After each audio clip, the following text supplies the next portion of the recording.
L'eau glacée la frappa au visage avec une force choquante, trempant manuels et appareils électroniques en un seul geste cruel. Emma Benoît resta figée dans son fauteuil roulant, 17 ans, et noyée dans l'humiliation, tandis que Théo Leclerc riait au-dessus d'elle. Mais ce que Théo ignorait, ce que personne ne savait, c'est que son père observait.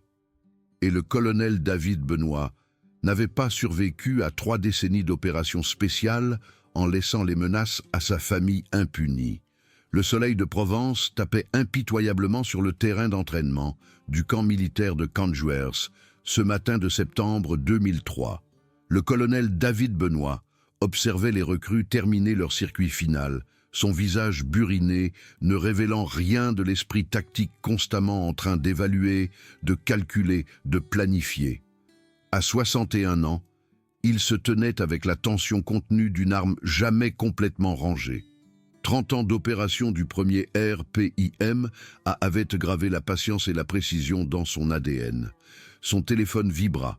Madame la proviseure Sophie Dubois, du lycée Montaigne. Sa fille Emma était impliquée dans un incident. Venir immédiatement.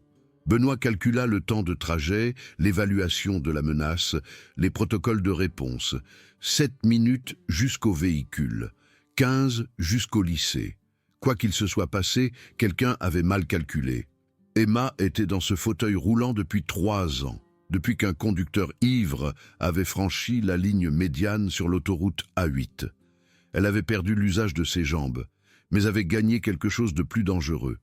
L'esprit stratégique de son père combiné à la détermination inébranlable de sa défunte mère, Rachel. Cette combinaison la rendait redoutable, ce qui explique pourquoi la commission d'admission anticipée de Saint-Cyr avait déjà accepté sa candidature. Théo Leclerc ne comprenait pas cela, le rugbyman ne voyait que le fauteuil roulant, pas la personne qui le commandait. Pendant 9 mois, lui et ses camarades de l'équipe de rugby avaient mené une campagne de harcèlement systématique.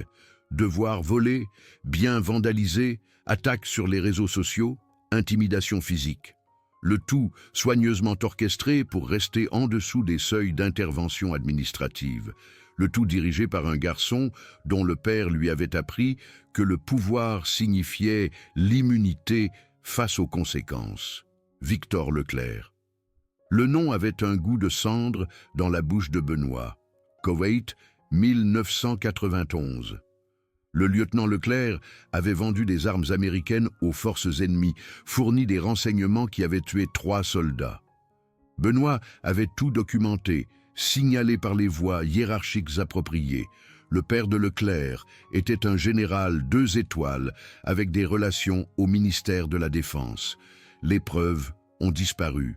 Leclerc a reçu un renvoi général et est rentré chez lui pour construire un empire immobilier, tandis que les hommes qui sont morts ont été répertoriés comme perte de combat de routine.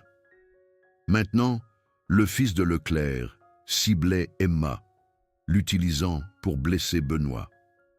Certaines guerres ne finissent jamais, elles ne font que changer de champ de bataille. La salle de conférence du lycée Montaigne contenait 5 personnes lorsque Benoît arriva. Madame la proviseure Dubois avait l'air mal à l'aise. Emma se tenait droite, malgré la marque visible sur sa joue. Théo était avachi avec arrogance jusqu'à ce que le regard de Benoît le trouve. Et à la tête de la table était assis Victor Leclerc lui-même, un costume coûteux, annonçant un succès bâti sur la trahison. « David !» Leclerc sourit avec une insincérité étudiée. « Quelle surprise !» Benoît l'ignora, se concentrant sur Emma. « Tu es blessé ?»« Je vais bien, papa. » La proviseure expliqua.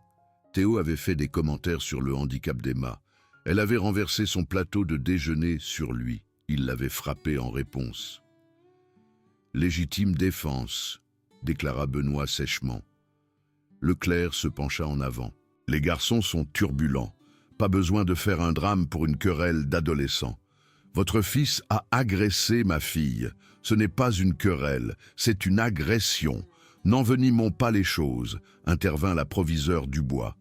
Théo est notre meilleur rugbyman. Match de championnat la semaine prochaine. Nous pouvons sûrement trouver un arrangement. Emma parle doucement. Il a dit que j'aurais dû mourir dans l'accident, au lieu de gaspiller une place à Saint-Cyr qui devrait aller à quelqu'un qui peut réellement servir. La température de la pièce baissa. L'expression de Benoît ne révélait rien, mais ceux qui le connaissaient reconnaîtraient l'immobilité qui précédait l'action. Théo haussa les épaules. « Je ne fais que dire des faits. Un traitement spécial parce que ton père est un héros de guerre ne change rien à la biologie. » Leclerc se leva. « Il s'agit de toi et moi, David. Une vieille histoire que tu n'arrives pas à oublier. Mon fils ne devrait pas souffrir à cause de tes rancunes. » La voix de Benoît devint dangereusement calme. « Le Koweït, c'était il y a 12 ans. Il s'agit de votre fils qui a agressé ma fille aujourd'hui. Mais puisque vous en parlez, vous vous souvenez de ce que je vous ai dit quand je vous ai surpris en train de vendre des armes. Chaque action a des conséquences. Vous y avez échappé une fois. Ne présumez pas que le schéma se répète. » Il se tourna vers Emma. « On y va. » Alors qu'il partait, Emma demanda. « C'est tout? On s'en va comme ça ?» Benoît la dirigea vers la sortie. « Quel est le premier principe de la guerre asymétrique ?» Elle sourit légèrement. « Choisir le champ de bataille qui maximise vos avantages. » Exactement. Ce n'est pas notre champ de bataille. C'est de la reconnaissance. Au cours des 2 heures suivantes dans le bureau de Benoît, Emma se confia. 9 mois de guerre psychologique systématique, sabotage scolaire, isolement social, intimidation physique. Le tout documenté avec la rigueur que son père lui avait enseignée. Elle avait même piraté le système de sécurité de l'école pour cartographier leur schéma. « Pourquoi ne me l'as-tu pas dit plus tôt ?» demanda Benoît. « Je pensais pouvoir gérer ça. Tu m'as appris à être forte. » La force inclut de savoir quand appeler des renforts. Même le 1er régiment parachutiste de marine opère avec du soutien. Elle lui montra les SMS que le groupe de Théo avait envoyés, planifiant une confrontation au café chez Ginette le lendemain, où Emma étudiait chaque semaine. « Ils sont prévisibles, » nota-t-elle. « J'ai cartographié leur programme de harcèlement. » Benoît étudia les messages, voyant les menaces s'intensifier vers la violence. « Tu n'iras pas. Je dois y aller. Si je ne le fais pas, ils ne feront que reprogrammer. Il faut que ça se termine. » Il reconnut sa propre pensée tactique dans ses yeux. « Alors nous utilisons leur plan contre eux, mais nous le faisons à ma façon. Engagement contrôlé. » Emma sortit une caméra sans fil modifiée déguisée en broche décorative. « Déjà réglé. Vidéo HD, sauvegarde sur le cloud, bouton panique avec GPS. » Benoît hocha la tête lentement. « Demain alors. » Ce soir-là, il passa des appels. Franck Torres, chef de la police du département et ancien coéquipier de Mogadiscio. James Rodriguez, major à la retraite qui avait servi avec lui au Koweït et se souvenait des 3 hommes que la trahison de Leclerc avait tués. Tous 2 répondirent immédiatement. Les vieilles dettes ne s'éteignent jamais. Le café chez Ginette occupait le plus vieux coin du centre-ville de Marseille, des installations chromées et des banquettes en vinyle inchangées depuis 1958. Benoît se positionna en vêtements décontractés, un journal cachant son visage, tandis qu'Emma s'installait à sa banquette habituelle à 15h30. Théo arriva à 15h42 avec 5 coéquipiers, une démarche fanfaronne annonçant ses intentions. Ils encerclèrent la table d'Emma, bloquant les sorties, des prédateurs se refermant sur leur proie. « Tu travailles dur, la roulette ?» Théo se pencha au-dessus d'elle. « Toutes ces études ne répareront pas ses jambes. » Emma ne leva pas les yeux. « Je suis occupé, Théo. »« Trop occupé pour le roi du lycée ? Tu n'as pas de sentiments, juste des impulsions et des insécurités déguisées en personnalité. » Un des amis de Théo rit avant qu'un regard noir ne le réduise au silence. Le visage de Théo s'assombrit. « Tu te crois intelligente, la petite soldate de papa ? » « Je sais que je suis intelligente. C'est pourquoi j'étudie au lieu de participer à cette démonstration de domination, quelle qu'elle soit. » Ginette, la propriétaire, s'approcha. « Ça suffit. Commandez quelque chose ou partez. » Théo l'ignora, saisissant les poignées du fauteuil roulant d'Emma et tirant en arrière. « Tu sais quel est ton problème? Tu crois que ce fauteuil te rend spécial. Mais tu n'es qu'un produit défectueux. Il verse de l'eau glacée sur sa tête. Ginette balança sa cafetière sur Théo. Un de ses amis attrapa son bras, le tordant jusqu'à ce qu'elle crie. La cafetière se brisa. Benoît se leva. Le mouvement était lent, prédateur. Théo ne remarqua rien jusqu'à ce qu'Emma dise simplement « Derrière toi ». Théo se tourna pour trouver un vétéran de combat d'1,88 m, les yeux froids comme l'aube, à Fallujah. « Monsieur », balbutia Théo, reculant. Benoît ne dit rien. Son regard se déplaça méthodiquement de Théo à chaque coéquipier, mémorisant les visages, calculant les évaluations de la menace. « Retirez votre main du fauteuil roulant de ma fille », parla finalement Benoît, la voix étrangement calme.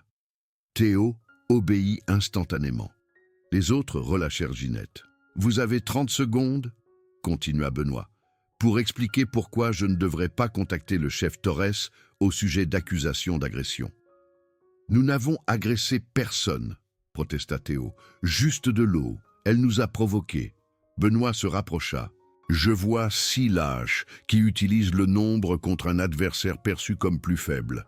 Tactique d'insurgé de base, suicidaire contre une opposition entraînée. » Il produisit une clé USB. Ceci contient 27 incidents documentés de harcèlement, d'agression et de destruction de biens. Des copies ont été fournies au chef de la police, à la proviseure et au conseil d'administration de l'école. « Vous bluffez ?» dit Théo, l'incertitude s'insinuant. « Les commandos marines bluffent. Le 1er régiment parachutiste de marine exécute. La porte du café s'ouvrit. Victor Leclerc entra avec 2 agents de sécurité. « Quelle scène, David ! Mais c'est ma ville maintenant. » Benoît se tourna lentement. « Richard, toujours à te cacher derrière les autres, je vois. » Le sourire de Leclerc se crispa. « Une vieille histoire, Michael. J'ai le numéro du préfet, le procureur général à mes collectes de fonds, le juge local à mon club de golf. » Benoît sortit son téléphone, affichant un dossier militaire avec des en-têtes top secret. Opération Tempête du désert, Koweït 1991. Où avez-vous trouvé ça? Ces dossiers étaient scellés. Les opérateurs du premier RPIM développent des compétences uniques. Ces dossiers existent dans plusieurs endroits sécurisés avec des protocoles de distribution si quelque chose devait m'arriver ou arriver à ma fille. Le visage de Leclerc pâlit. Que voulez-vous? La justice. Votre fils s'agenouillera et s'excusera, puis effectuera 200 heures au centre de rééducation des anciens combattants. Plus un cours de 6 semaines sur le respect des personnes handicapées. Des excuses publiques en vidéo à l'école. Ridicule. Je ne permettrai pas. Alors, je publie tout. Les dossiers du Koweït, les preuves de harcèlement, le délit de fuite juvénile scellé de votre fils. Votre campagne sénatoriale se termine avant l'annonce. Leclerc fixa l'expression implacable de Benoît. « Jason, fais-le. »« Papa !» Maintenant, Théo s'agenouilla devant Emma, le visage brûlant. « Je suis désolé de t'avoir agressé, ça ne se reproduira plus. » Emma l'étudia.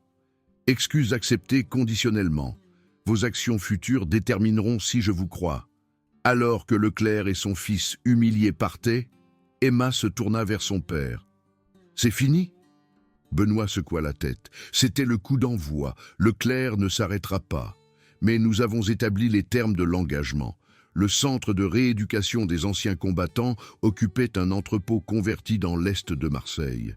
Le directeur Samuel Burke, ancien parachutiste de l'armée qui avait perdu ses 2 jambes en Afghanistan, les accueillit l'après-midi suivant. « Votre projet spécial est arrivé. » Burke fit un geste vers Théo et ses coéquipiers avachis dans le hall. « Comment voulez-vous gérer ça? De la même manière que l'armée a géré nous, les casser, les reconstruire. » Théo leva les yeux alors que Benoît s'approchait. « Présentation pour la punition. »« Pas une punition, de l'éducation. » Burke avança en fauteuil roulant. « Je suis le maître principal Burke. Pour les 200 prochaines heures, vous m'appartenez. Vous m'appellerez monsieur. Vous respecterez chaque personne ici, quelle que soit sa condition. Compris? »« Oui, monsieur. » marmonnèrent-ils. Je ne vous entends pas. Oui, monsieur. Mieux, aujourd'hui, vous nettoyez les toilettes, les 22, puis vous lavez le gymnase, puis vous triez les fournitures médicales.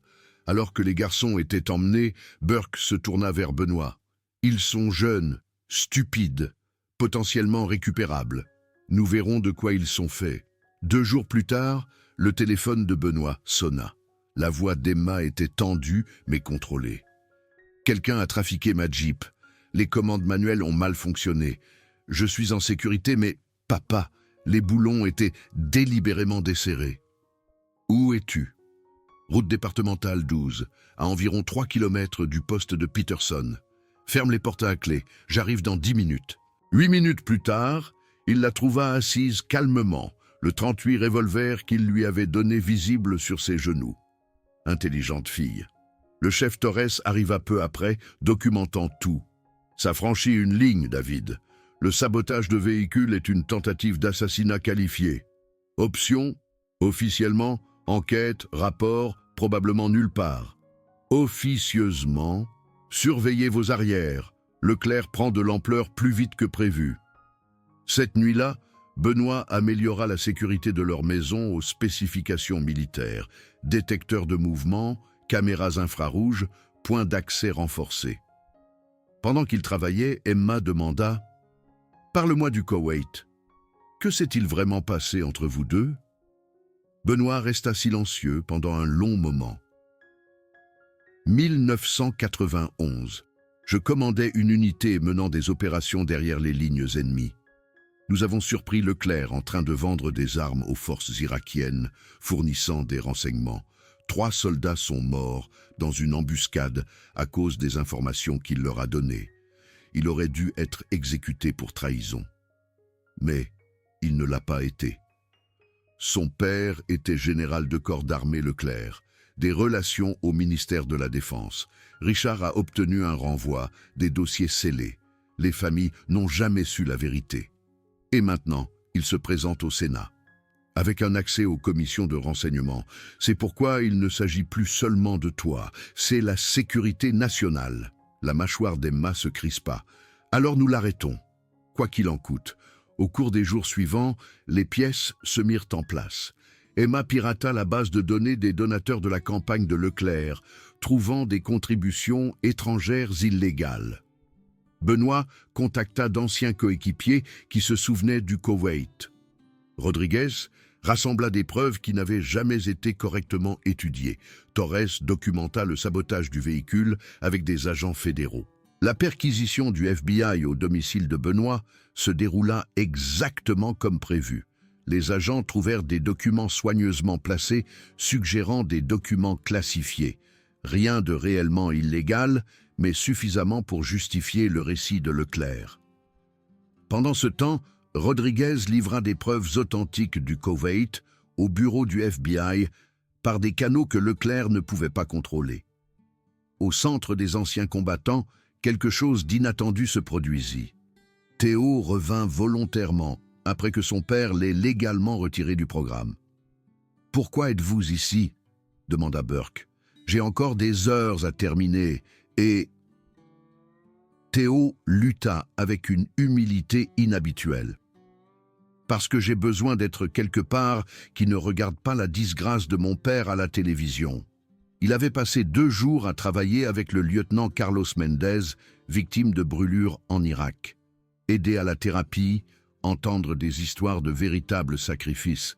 Théo avait commencé à remettre en question tout ce que son père lui avait enseigné. Emma arrive pour son cours hebdomadaire de stratégie aux échecs. Elle s'arrêta en voyant Théo. « Je ne t'attendais pas aujourd'hui. Ton père m'a emmené.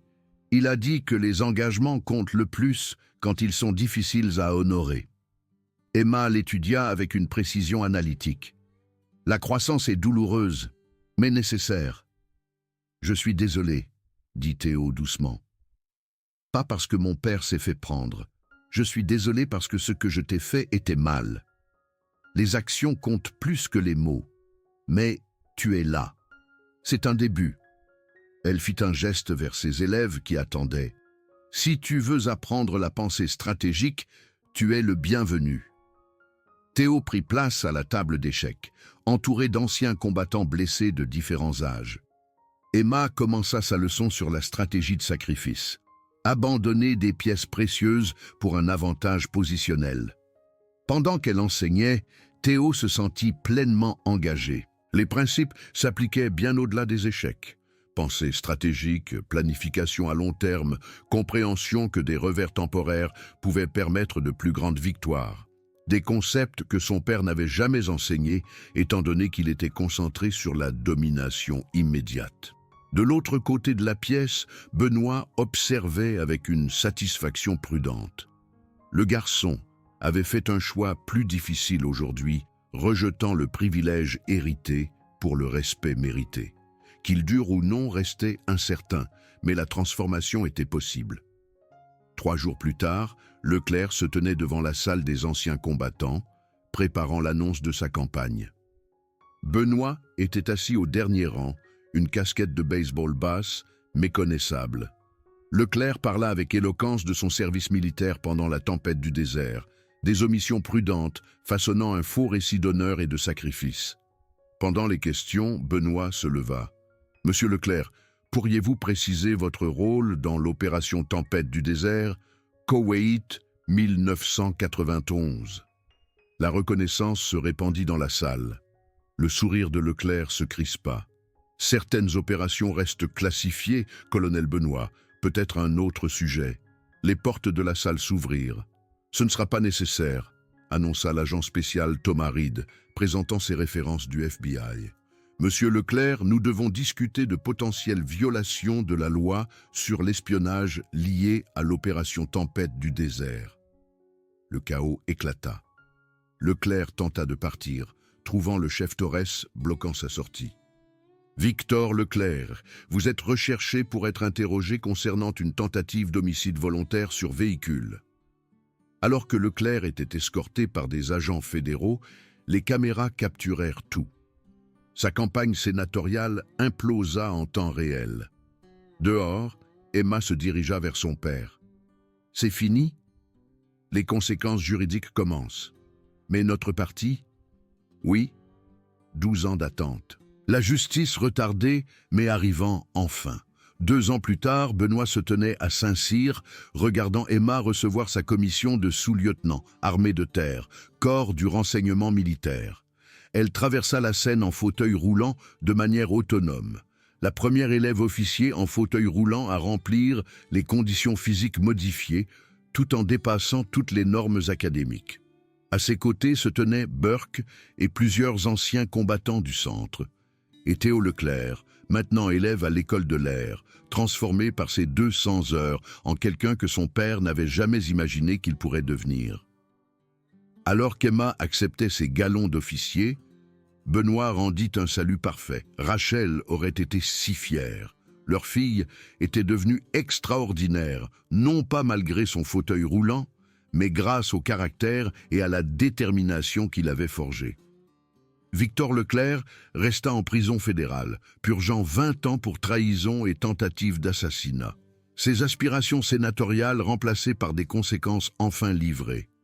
Pour le colonel David Benoît, le dernier guerrier avait trouvé la paix, non pas dans la victoire sur les ennemis, mais dans l'héritage durable d'une fille qui incarnait tout ce qui valait la peine d'être défendu. Mission accomplie.